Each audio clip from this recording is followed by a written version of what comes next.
I'm actually so angry right now. I can't believe that my favorite game is going to enrage me to this extent. So Zenless Zone Zero has put a private photo of me into their game without my consent. Let me show you guys the proof. So this is me dressing as an anime cat girl, showing love and support for Miyabi, and ask Miyabi to step on me. I mean, asking Miyabi to step on you is like listen to music or watching movies. It's a completely normal human behavior. But the point is, they didn't only just took my photo, they also record my voices. This is a serious infringement of privacy. And I'm going to take the legal action over this and report this to the Facebook. Hello proxies. So we are at the HQ of the Hollow Special Operations Section 6. We all know what's inside this suspicious compound. Miyabi. I know that a lot of you are hyping over Miyabi, but Miyabi is unironically the only characters in Zenless Zone Zero that I have issue with. Like, why don't they just release the banner today? I've been waiting for years. A lot of comment in the EN side saying that they have been waiting for this moment for like over 2 years. While in JP side, they claim that they have been waiting Miyabi for like whole life. And I guess that's because of the time zone differences, I guess. And you know what? I can't wait to get Miyabi right now. And I swear that if they don't release Miyabi by tomorrow, I'm gonna Naruto run into this compound like what people did back in the Area 51. Which they don't actually Naruto run into it. Bunch of cogword to be honest. And to make sure that I will be fine, even if I don't make it inside, I have designated the security to arrest me. And she could interrogate me however she wants, depends on her liking. And she could keep an eye on me 24/7 until the day we get married and have kids. Sorry, I just got lost into her eyes. Let's talk about Miyabi in meta perspective. So apparently Miyabi is going to be anomaly characters with a special attribute, and we don't know anything about this attribute yet in terms of its functionality, but we could expect a pretty interesting disorder team comp. And I think Ice attribute on Miyabi could be a pretty huge problem, because the debuff effects of the ice is contradicted to what anomaly characters would do, because anomaly damaged doesn't really inflict critical damage by design, unless it's unit like Ellen Joe, whose damage is coming from the critical value, which goes along with ice anomaly like bread and butter. And I think we might be able to expect some sub DPS from Miyabi because she got this spirit. I guess it might be dealing elemental damage like a drone or something, but we'll see. But I also think that a lot of people also expect Miyabi to be an on-field character cause her animation looks so cool back in CBT. But I guess we have nothing more than just speculating. So first thing I want to point out about Miyabi is that thanks God they fixed her eyes. But I think the eyes in itself, whether it's the color or the shape, are perfectly fine. Fixing the distance would be enough. But I do think that they want to make Miyabi cuter. But the belt looks absolutely horrendous. It looks like Mickey Mouse is trying to use ninjutsu from her waist. Please change that, I'm absolutely serious. Miyabi is still really cool with that belt, but that would probably mildly irritate me every time I see it. The other fun fact is the name Miyabi is actually a unisex name. Japanese would have zero issue if you use this name as a guy, and this legitimate rock star in Japan, his name is also Miyabi. And by the way, her name in Japanese means elegant. I think it's a fitting name who came from the privileged background, just like Luciana de Montefiore. And the same also apply to other Section 6 members. Like Yanagi is actually a family's name, so there would be no issue to use it on any gender. And Harumasa is slightly a different cases, while the alphabet is perfectly fine to be used as a girl's name. But you gotta read it as Yumi. You can also read it as Yuma as other variation for males. It's like Michael and Michelle in English. And Harumasa is more of a unique way to read it. And Sokaku is not a human's name, so there's nothing to talk about it. Now let's actually talk about Miyabi's design. So first of all, I want to say great job to MiHoYo that they came out with the characters that is so cool. I mean, like, yeah, she does has the skirt slit, but her coolness overshadowed that by miles. And of course, I'm not complaining other sexier characters. What I want to say is that having a wide variations of characters would make the games becomes more interesting and keep people interested in it. Everything about Miyabi is so cool, whether it's her vibe, her choice of weapon, katana, her animation, her design, except that Mickey Mouse belt. But they also make her so short. In such a Giga Chat characters, it reminds me of Levi's from Attacks of Titan, and I think that makes Miyabi cute effortlessly. I mean, just look at how she stands on that box to reach the table. And by the way, her height is technically 170 centimeters, and I believe that her ears makes up 30 centimeters of it. The white accessories on her sword sheath is called shide if it's decorated within the temple, or it would be called as gohei if you use it as a wand, and is made out of paper. It is used to warn off or repel the evil spirit, indicate that Miyabi has the ability to interfere with the spirit and ghost. I mean, there's literally a spirit or fairy following her around. Some of you might think that her arm is prosthetics, and I saw this prosthetic too. But if she takes a closer look at her elbow and her fingers, you would see that her body part is perfectly intact, and the shape of her finger also looks natural. And she also wore the same types of handguard in the other side. That should tell you that her hand and her arm is probably not prosthetic. The kanji characters here stand for special, but this kanji characters is also very similar to the word samurai, so much so that I don't think this is a coincidence. It has to be intentional, but a good one. And oh boy, you know what?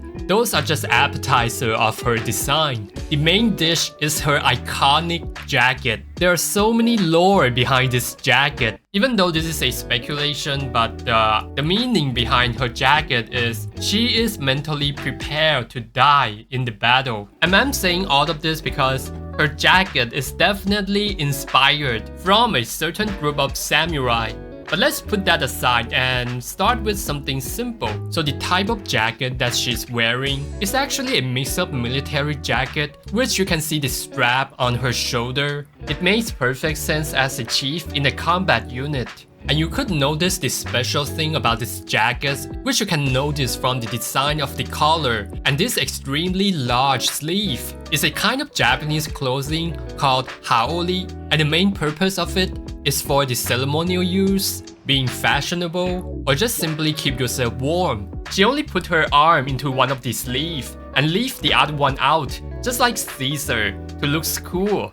She even got this strap to hold it so the jacket doesn't fall off during the fight. The game dev definitely puts a lot of thought into it. The color and the jacket in itself is inspired by a group of legendary swordmen, the Shinsengumi. So as you can see, the color might not be exactly the same. This is definitely close enough to claim that it is directly inspired from these group of swordmen. They were well known for highly skilled fighters, especially with katana, their loyalty to the shogun, and how strictly they follow the code of samurai. And they are legitimately the last samurais. But their legacy wasn't all shiny and bright. It ended with tragedy. They are probably one of the most controversial group in the Japan history. Sometimes they were praised as heroes who ends their legacy with tragedy, and Japanese makes a tons of adaptation out of their legacy, whether it's series, manga, movies, you name it. You can see a lot of works of anime are directly inspired from Shinsengumi. You can also see their appearance from a highly popular manga, the Gintama, but it's definitely not historically accurate to literally fight the aliens in the story. Some of the anime just straight up use them as characters, like this guy and this guy. And Yanagi's ultimate is definitely inspired from this guy. He was Shinsengumi in the anime, by the way. And basically, Shinsengumi is they are like secret service, the guard for the shogun at the time. And they were this civil war in the Japan between shogun and the imperial power that the emperor of Japan trying to get rid of shogun to westernize the Japan. And shogun decided to recruit a group of people from a dojo, which has probably few hundreds of them. So the dojo is like a boxing gym, but instead of practicing boxing, they're practicing their swordsmanship with katanas. And the students who practice in this dojo are basically peasants, and they're not coming from a privileged background like what conventional samurai would have. And out of nowhere, suddenly, they have got this God-given opportunity to work with shogun directly. So they decide to hop on the ride and capitalize this opportunity.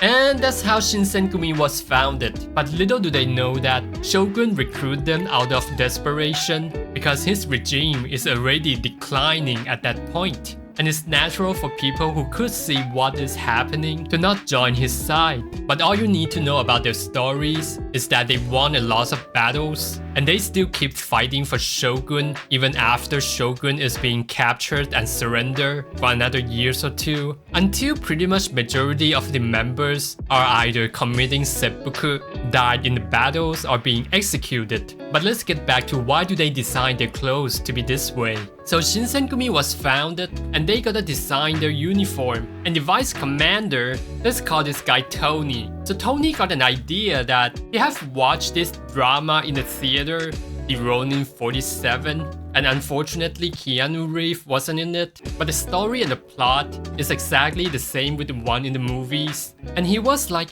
oh Jiminy Crisis, their uniform was so cool. We gotta use their uniform. And it looks like that. And the story was about 47 samurai who lose their lord, going on the journey to revenge for their lord. And it's inevitable that people are gonna die in the story, but you can't really have anyone die on the theater, right? And some of the characters even have to commit seppuku on the stage. Well, usually in traditional Japan, when it's event related to the deaths, they usually have to wear themselves white to act accordingly to the event. But the thing is, people are actually enjoying themselves in the theater. There's nobody is actually passing away. And they gotta came out with a color that symbolized somebody is dead in the story. And it's blue. And this Tony guy was like, hey, since blue symbolized the death, why don't we just use this for our uniform to show that we are ready to die for the shogun? And there you go, the iconic Shinsengumi uniform. That is not only just present the loyalty to the shogun, and also the determination to die for shogun at any given time. So you can see they designed the uniform out of the middle schooler fantasy. And I gotta say that I kind of find it goofy that their ideas are coming from a drama. It's like you take some of the quotes from the Naruto and trying to make it the way you live your life. But there's three things that is definitely not a fantasy. Like first is their katana skill, second is the loyalty to the shogun, and third, they are mentally prepared to sacrifice their life for the shogun. Or maybe it's just one of those cases where you get too deep into it that you couldn't get out. So I think we could realistically expect that the story is going to revolve around Miyabi putting herself into danger, showing her determination to protect whatever she's trying to protect, and maybe by sacrificing herself. And I think the twist of the plot is might going to be about her teammate and we as a protagonist pulling her back out of that mentality to let her know that she's not the only one who is saving the boat. She should learn how to rely on others. Definitely a speculation. And the reason I speculate that is because we have already seen that in Yanagi's story, where her counterpart is Takeda Shingen, which is also a master of strategy, which you can see from this mark on her shoulder guard, which is the same with Takeda Shingen's banner. I talked about this on my last video. While her story is about master of strategy, we can realistically expect that Miyabi's story is going to be about loyalty and sacrifice.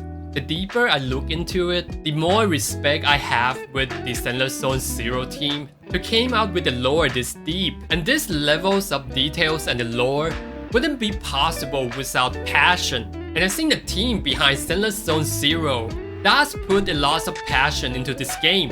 And I think passion is the fundamental element to make the game, to have heart and soul. And I think this is absolutely incredible. And most importantly, Zenless Zone Zero seems to be doing more research on Japanese history on a supposedly fantasy game, more than Assassin's Creed Shadow. I think Miyabi's design is kind of timeless. You guys gotta know that she was designed 2 years ago, but she still looks absolutely amazing even with today's standard. And I think that has to do with her simplicity, the color of her jacket, which is very distinctable. Yeah, that's pretty much it. See ya guys.